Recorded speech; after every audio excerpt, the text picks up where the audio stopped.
Mao ni nakalisod mag timan tag piso mga farmers. Sabi nagsigig ulan nga tingtagnok mao gini ritsura sa atong piso.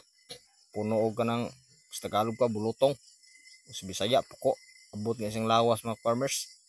Gatong gi-sprayhan ni kuan ng Zero Mite shampoo ba. Pwede mo din itambal sa mga puko dai. Kung dili mo gamit og spray, pwede na kanang isod sa plastic man ipahid ba. Limpyuhan na to maayo sa nato pahiran.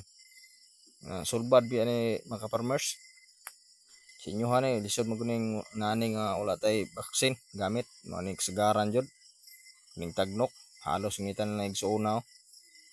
Mag breeding mo piso mga farmers niya makakita mo nga naipuko isa. Tandaghan sila sa isa kulungan niya na isa pukoon. Ilain jud niya mga farmers para dili mo katay.